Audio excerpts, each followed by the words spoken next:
আৰু জুৰিকৰ পৰা প্ৰায় 3 ঘণ্টা সময় আমি গাড়ী দি আহিলে ডেভছ পাওঁ আৰু এই ডেভছতে ৱৰ্ল্ড ইকনমিক ফৰামৰ এনুৱেল বা বাৰ্ষিক বৈঠক হয়। ৱৰ্ল্ড ইকনমিক ফৰামৰ বাৰ্ষিক বৈঠকত অংশগ্ৰহণ কৰিবলৈ পৃথিৱীৰ ৰাষ্ট্ৰৰ মুৰব্বীসকল আহে, হেড অব দ্য নেশ্যনছ, পৃথিৱীৰ ডাঙৰ ডাঙৰ উদ্যোগপতিসকল আহে আৰু পৃথিৱীৰ গোটেই বিত্তীয় ব্যৱস্থাৰ লগত বা যাক আমি গ্লোবেল ইকনমি বুলি কওঁ, গ্লোবেল ইকনমিৰ লগত জড়িত সকলো ব্যক্তিয়ে এই সময়ছোৱাত ৱৰ্ল্ড ইকনমিক ফৰামৰ বৈঠকত ভাগ ল'বলৈ ডেভছলৈ আহে। অসমে কেতিয়াও ৱৰ্ল্ড ইকনমিক ফৰামত অহা নাছিল। এইবাৰ অসমে প্ৰথমবাৰৰ বাবে ডেভছত ৱৰ্ল্ড ইকনমিক ফৰামত যোগদান কৰিছে। ৱৰ্ল্ড ইকনমিক ফৰামৰ বৈঠকত আমেৰিকাৰ ৰাষ্ট্ৰপতিৰ পৰা ক'ব গ'লে এইবাৰ 68খন দেশৰ হেড অব দ্য ষ্টেটে অংশগ্ৰহণ কৰিছে। প্ৰথমবাৰৰ বাবে আমি অসমে এই ৱৰ্ল্ড ইকনমিক ফৰামৰ বৈঠকত যোগদান কৰিছে আৰু বহুত নজনা কথা আমি শিকিবও পাৰিছোঁ আৰু অসমৰ বিষয়েও আমি বিশ্বৰ অৰ্থনীতিৰ লগত জড়িত বিভিন্ন ব্যক্তিক আমি জনাব পাৰিছোঁ। ইণ্ডিয়া পেভিলিয়ন মোৰ সন্মুখতে আপোনালোকে মই দেখুৱাইছোঁ। আমাৰ সন্মুখত এইটো ইণ্ডিয়া পেভিলিয়ন। এই ইণ্ডিয়া পেভিলিয়নত ভাৰতৰ 9খন ৰাজ্যই অংশগ্ৰহণ কৰিছে আৰু 9খন ৰাজ্যৰে মুখ্যমন্ত্ৰী উপমুখ্যমন্ত্ৰীসকলে আহি বিভিন্ন ইনভেষ্টৰ বা বিনিয়োগকাৰীসকলৰ লগত কথা পাতিছে। দেশ আৰু দেশৰ অৰ্থনীতিৰ লগত জড়িত দেশৰ বিভিন্ন কোম্পানী বিনিয়োগকাৰীসকলেও আহি ইয়াতে বিভিন্নজনক লগ পাইছে আৰু যিসকলে আন্তৰ্জাতিক বা ইণ্টাৰনেশ্যনেল যিসকলে ব্যৱসায় কৰে, গ্লোবেল ইনভেষ্টৰ বুলি কওঁ, তেওঁলোকেও ইয়াতে আহি ভাৰতৰ বিভিন্ন ৰাজ্যৰ মুখ্যমন্ত্ৰীসকলক সাক্ষাৎ কৰিছে আৰু প্ৰতিখন ৰাজ্যৰ বিষয়েও জানিবলৈ চেষ্টা কৰিছে। যোৱা 3 দিনত আমি অসমৰ বিষয়ে বহুত কথা পাতিলোঁ আৰু বহুকেইজন বিনিয়োগকাৰীয়ে আহি আমাক সাক্ষাৎ কৰিলে আৰু কথা পাতোতে প্ৰায় 80-90 হাজাৰ কোটি টকাৰ বিনিয়োগৰ আমি প্ৰতিশ্ৰুতিও লাভ কৰিবলৈ সক্ষম হৈছোঁ। মই গুৱাহাটীত গৈ কোনে কেনেকুৱা ধৰণৰ বিনিয়োগ কৰিব সেই বিষয়ে আৰু কম, কাৰণ আজি গধূলিও আমাৰ কেইবাজনো বিনিয়োগকাৰীৰ লগত আমাৰ বৈঠক অনুষ্ঠিত হ'ব। অহাকালি ৰাতিপুৱা মই ভাৰতলৈ উভতি যাম আৰু স্বাভাৱিকভাৱে অসমলৈ উভতি যাম। 24 তাৰিখে গুৱাহাটীলৈ উভতি গৈয়ে পোনে বৰক্ষেত্ৰীলৈ যাম আৰু মুখ্যমন্ত্ৰীৰ মহিলা উদ্যমিতা অভিযানত ভাগ ল'ম। মই আপোনালোকক এটা পৰিৱেশ দেখুৱাব খুজিছোঁ। আপোনালোকে গোটেই পৰিৱেশটো চাওক। এয়া গোটেই ইণ্টাৰনেশ্যনেল টেলিভিশ্যনসমূহ আছে। ইয়াত গোটেইখন বৰফ মাটিত আৰু বৰফৰ ওপৰত এক প্ৰকাৰ মই ইয়াতে বৰফত ভৰিখন দি আপোনালোকৰ লগত কথা পাতি আছোঁ। এইবিলাক মই দেখুৱাইছোঁ গোটেই বৰফ। এই বৰফৰ মাজত আমি থিয় হৈ আছোঁ আৰু ছুইজাৰলেণ্ডখন এক প্ৰকাৰ গোটেই বৰ্তমান সময়ত বৰফেৰে আবৃত হৈ আছে। ইয়াত বিনিয়োগকাৰীসকলৰ উপৰিও ৱৰ্ল্ড ইকনমি ট্ৰেণ্ড বা ইয়াৰ অহা 10 বছৰত ৱৰ্ল্ডত মুদ্ৰাস্ফীতি হ'ব, ৰিচেশ্যন হ'ব, ইনফ্লেশ্যন হ'ব বা নতুন কি সুবিধা ওলাব, এই বিষয়ে বিভিন্ন ছেছন আৰু বিভিন্ন আলোচনা হৈ থাকে আৰু এই আলোচনাসমূহতো মই যিমান পাৰোঁ অংশগ্ৰহণ কৰাৰ কাৰণে চেষ্টা কৰিছোঁ আৰু য'তেই কথা ক'বলৈ সুযোগ পাইছোঁ তাতে আমাৰ অসমৰ সম্ভাৱনাৰ বিষয়েও কৈছোঁ। মই অত্যন্ত আনন্দিত যে প্ৰথমবাৰ আমি ইয়ালৈ আহিছিলোঁ। অসমৰ বিষয়ে আমি বহুত কথা ডেভছত ক'ব পাৰিছোঁ আৰু প্ৰায় 80-90 হাজাৰ কোটি টকাৰ বিনিয়োগৰ আমি ইতিমধ্যে প্ৰতিশ্ৰুতিও লাভ কৰিবলৈ সক্ষম হৈছোঁ। মই এতিয়া অকণমান অসমলৈ ঘূৰি যাম। এইকেইটা দিন অসমত নাই, বহুত কাম পিছ পৰি আছে। তথাপিতো ইয়াৰ পৰাও আমি যিমান পাৰোঁ আমাৰ অসমত থকা কামবিলাক বা আমি কৰি থকা কামবিলাক আগবঢ়াই লৈ যাবৰ বাবে চেষ্টা কৰি আছোঁ। 24 তাৰিখে মই উভতি গৈ পোনে পোনে বৰক্ষেত্ৰীলৈ যাম আৰু বৰক্ষেত্ৰীত আমি মুখ্যমন্ত্ৰী মহিলা উদ্যমিতা অভিযানৰ পুঁজি হিতাধিকাৰীসকলৰ মাজত বিতৰণ কৰিম। 25 তাৰিখে ৰাতিপুৱা মই ডুমডুমালৈ যাম আৰু সমগ্ৰ ৰাজ্যতে এটি কলি দুটি পাত এই আঁচনিখন আমি আৰম্ভ কৰিম 25 তাৰিখে ৰাতিপুৱা। আৰু ডুমডুমাত আমি এই আঁচনিখন আৰম্ভ কৰিম। অসমৰ চাহ বাগিচাৰ প্ৰতিগৰাকী শ্ৰমিক, কেজুৱেল আৰু পাৰ্মানেণ্ট শ্ৰমিক সকলোৱে 5,000 টকাকৈ চৰকাৰৰ পৰা লাভ কৰিব। এই আঁচনিখন আমি আৰম্ভ কৰিম। 26 তাৰিখে দ্বিতীয়বাৰৰ বাবে গণৰাজ্য দিৱসৰ পতাকা মই ডিব্ৰুগড়ত উত্তোলন কৰিম, কাৰণ ডিব্ৰুগড়ক ইতিমধ্যে আমি অসমৰ দ্বিতীয় ৰাজধানী হিচাপে স্বীকৃতি প্ৰদান কৰিছোঁ। অহা 30 তাৰিখে ডিব্ৰুগড়ত ভাৰতৰ গৃহমন্ত্ৰী অমিত শ্বাহ ডাঙৰীয়া আহিব আৰু অসম বিধানসভাৰ দ্বিতীয়টো চৌহদৰ, গুৱাহাটীত প্ৰথমটো চৌহদ আছে আৰু দ্বিতীয়টো চৌহদৰ আধাৰশিলা তেখেতে ডিব্ৰুগড়ত স্থাপন কৰিব। এতিয়া মই আহিব খুজিছোঁ আৰু এটা বিশেষ আঁচনিলৈ। মুখ্যমন্ত্ৰীৰ মহিলা উদ্যমিতা আঁচনিৰ পিছত আমি আৰু এখন আঁচনি আৰম্ভ কৰিব খুজিছোঁ। সেইখন হ'ল মুখ্যমন্ত্ৰীৰ আত্মনিৰ্ভৰ অসম আঁচনি। এই আঁচনিখনৰ জৰিয়তে ৭৫,000 যুৱকক আমি 2 লাখ টকাকৈ আগবঢ়াম। এই আঁচনিখন 7 তাৰিখে আমি কামৰূপ মহানগৰ জিলাত আৰম্ভকাৰীৰ মাজত আমি প্ৰথম কিস্তিৰ 1 লাখ টকা বিতৰণ কৰিম। তাৰ পিছত 12খন আৰু সভা অনুষ্ঠিত হ'ব। ডিব্ৰুগড়, তিনিচুকীয়া, চৰাইদেউ, শিৱসাগৰৰ হিতাধিকাৰীসকলক লৈ আমি ডিব্ৰুগড়ত এখন সভা অনুষ্ঠিত কৰিম। বিশ্বনাথ, শোণিতপুৰ, দৰঙৰ হিতাধিকাৰীসকলক লৈ আমি তেজপুৰত এখন সভা অনুষ্ঠিত কৰিম। বাক্সা, তামোলপুৰ, ওদালগুৰি হিতাধিকাৰীসকলক লৈ আমি তামোলপুৰ বা ওদালগুৰিত এখন সভা অনুষ্ঠিত কৰিম। মৰিগাঁও, নগাঁও, হোজাইৰ হিতাধিকাৰীসকলক লৈ আমি এখন নগাঁৱত সভা অনুষ্ঠিত কৰিম। এই ধৰণে আমি 12খন সভা অনুষ্ঠিত কৰি এই পুঁজিসমূহ আমি আমাৰ যুৱকসকলৰ মাজত বিতৰণ কৰি দিম। প্ৰায় ৭৫,000 যুৱক ইয়াৰ পৰা উপকৃত হ'ব। ইয়াৰ পিছত এই প্ৰথম কিস্তিৰ ধন বা এই ৭৫,000 যুৱকক পুঁজি বিতৰণৰ কাম 7 তাৰিখে আৰম্ভ কৰি আমি 12 বা 13 তাৰিখে ফেব্ৰুৱাৰীৰ ভিতৰত আমি সমাপ্ত কৰিম।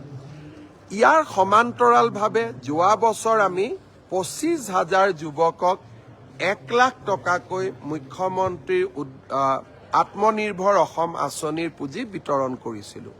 যিসকলে এই পুঁজি সফলভাৱে ৰূপায়ণ কৰিলে আমি তাৰ এটা এছেছমেণ্ট কৰি আছোঁ আৰু যিসকলে সফলভাৱে ৰূপায়ণ কৰিলে তেওঁলোকক আমি দ্বিতীয় কিস্তিৰ ধন আমি 20 ফেব্ৰুৱাৰীৰ আগতে মুকলি কৰি দিবলৈ যত্ন কৰিম। তাৰ এতিয়া এটা ছাৰ্ভে চলি আছে। যোৱা ফেচবুক লাইভত মই নিযুক্তিৰ বিষয়ে কৈছিলোঁ যে আমি আৰু এটা পৰ্যায়ত আমি কিছু যুৱক যুৱতীক নিযুক্তি দিব লাগে। ইয়াত মোক বহুতে সোধে কি ডিপাৰ্টমেণ্ট ইনভলভ আছে। আমি 11 বা 12 ফেব্ৰুৱাৰী তাৰিখে ৭৫জন PW ডিপাৰ্টমেণ্টৰ জুনিয়ৰ ইঞ্জিনিয়াৰক নিযুক্তি দিম। 195জন ADOক আমি নিযুক্তি দিম। ফিচাৰী ডিপাৰ্টমেণ্টৰ 65জনক আমি নিযুক্তি দিম। এনফৰ্চমেণ্ট ইন্সপেক্টৰ আমি 25জনক নিযুক্তি দিম। জুনিয়ৰ ইঞ্জিনিয়াৰ চিভিল আমি 642জনক নিযুক্তি দিম। PP, additional PP, assistant PP আমি 241জনক নিযুক্তি দিম। চেৰিকালচাৰ ডেমনষ্ট্ৰেটৰ 125জনক নিযুক্তি দিম আৰু জুনিয়ৰ ইঞ্জিনিয়াৰ 160 জনক নিযুক্তি দিম। এনেকে 2000 যুৱক যুৱতীক আমি 11 বা 12 ফেব্ৰুৱাৰী তাৰিখে চৰকাৰত আমি নিযুক্তি দিম। 4500 LPME আৰু SRDৰ অৰ্থাৎ স্পেচিয়েল ৰিক্ৰুটমেণ্ট ড্ৰাইভ অফ সৰ্বশিক্ষা অভিযানৰ শিক্ষকসকলৰ বাবে ইয়াৰো আমি ফাইনেল ভেৰিফিকেশ্যন কৰি আছো। আমি চেষ্টা কৰি আছো যাতে ফেব্ৰুৱাৰীৰ ভিতৰতে আমি এই নিযুক্তিৰ প্ৰক্ৰিয়াও আমি সমাপ্ত কৰিব পাৰোঁ। 14 ফেব্ৰুৱাৰী তাৰিখে প্ৰধানমন্ত্ৰী নৰেন্দ্ৰ মোদী ডাঙৰীয়া গুৱাহাটীলৈ আকৌ এবাৰ অহাৰ সম্ভাৱনা আছে। 14 ফেব্ৰুৱাৰী তাৰিখে তেখেত গুৱাহাটীলৈ আহিলে গুৱাহাটী উত্তৰ গুৱাহাটীৰ মাজত সংযোগী ব্ৰহ্মপুত্ৰৰ ওপৰৰ বিশাল দলংখন তেখেতে উদ্বোধন কৰিব। ইণ্ডিয়ান ইনষ্টিটিউট অফ মেনেজমেণ্টৰ যিটো গুৱাহাটীত আমি আৰম্ভ কৰিম তাৰো প্ৰধানমন্ত্ৰী ডাঙৰীয়াই শুভাৰম্ভ কৰিব। 100 ইলেক্ট্ৰিক বাছো তেখেতে অসমক দিব। আৰু 14 ফেব্ৰুৱাৰী তাৰিখে আমি আৰু এটা বিশেষ চিন্তা কৰি তেখেতক নিমন্ত্ৰণ কৰিছোঁ। মৰাণত যি আমি এডভান্স লেণ্ডিং ফেচিলিটি বনাইছোঁ, অৰ্থাৎ ভাৰতীয় বায়ুসেনাৰ বিমানসমূহ নেশ্যনেল হাইৱেৰ ওপৰতে নামিব পাৰে। আমি প্ৰধানমন্ত্ৰী ডাঙৰীয়াক অনুৰোধ কৰিছোঁ যে এখন বিমানেৰে তেখেতেও ৰাষ্ট্ৰীয় ঘাইপথত অৱতৰণ কৰিব পাৰিব নেকি, এই চিন্তাও আমাৰ মনত আছে। প্ৰধানমন্ত্ৰী ডাঙৰীয়াক আমি নিমন্ত্ৰণ জনাইছোঁ। মই আশা কৰোঁ যে 14 ফেব্ৰুৱাৰী তাৰিখে অসমৰ ৰাইজে প্ৰধানমন্ত্ৰীৰ পৰা আৰু কেইবাটাও এনেধৰণৰ উপহাৰ লাভ কৰিব। ফেব্ৰুৱাৰী মাহত প্ৰধানমন্ত্ৰী ডাঙৰীয়া সম্ভাৱনা আছে দ্বিতীয়বাৰলৈ অসম ভ্ৰমণৰ বাবে অহাৰ। তেখেত যদি দ্বিতীয়বাৰৰ কাৰণে অসম ভ্ৰমণলৈ আহে, কোকৰাঝাৰ আৰু গেলেফু ভূটানৰ মাজত নতুন ৰেল লাইন এটাৰ তেখেতে আধাৰশিলা স্থাপন কৰিব। বহুত ডাঙৰ প্ৰজেক্ট হ'ব। ভূটানৰ লগত আমি ৰেলেৰে সংযোজিত হ'ম আৰু ৰেলৱে কোচ মেনুফেকচাৰিং ফেক্টৰী এটাও তেখেতে কোকৰাঝাৰত আধাৰশিলা কৰিব। ঠিক তেনেধৰণে গুৱাহাটীৰ পৰা শিলচৰলৈ 22,000 কোটি টকা ব্যয়েৰে আমি যি এটা এক্সপ্ৰেছ হাইৱে বনাব খুজিছোঁ তাৰো আধাৰশিলা স্থাপন কৰিবৰ বাবে মই প্ৰধানমন্ত্ৰী ডাঙৰীয়াক ফেব্ৰুৱাৰী মাহতে আকৌ এবাৰ নিমন্ত্ৰণ কৰিছোঁ। গতিকে ফেব্ৰুৱাৰী মাহৰ মই কেইবাটাও এজেণ্ডা আপোনালোকক ক'লোঁ। মুখ্যমন্ত্ৰীৰ আত্মনিৰ্ভৰ অসম অভিযান, নিযুক্তি পত্ৰ বিতৰণ, স্বাভাৱিকভাৱে প্ৰধানমন্ত্ৰী ডাঙৰীয়াৰ অসম ভ্ৰমণ।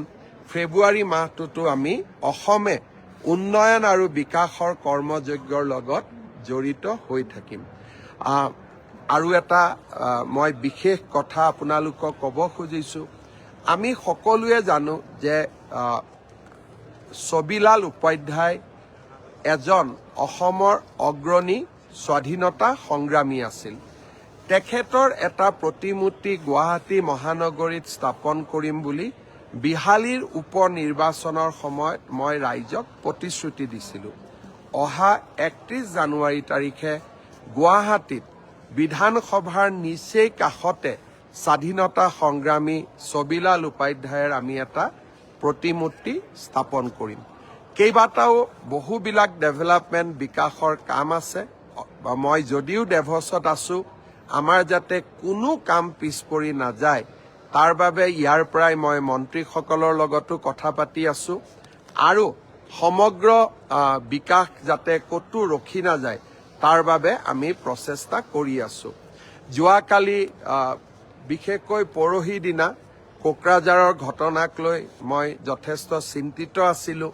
সেনাবাহিনীৰ আমি সহায় ল'লোঁ, CRPFৰ সহায় ল'লোঁ আৰু যোৱাকালি আমাৰ কোকৰাঝাৰত অনুষ্ঠিত সৰ্বদলীয় আৰু সকলো সংগঠনৰ যিখন বৈঠক অনুষ্ঠিত হৈ গ'ল, সকলোৰে প্ৰয়াস আৰু প্ৰচেষ্টাত এতিয়া কোকৰাঝাৰলৈও শান্তি উভতি আহিছে।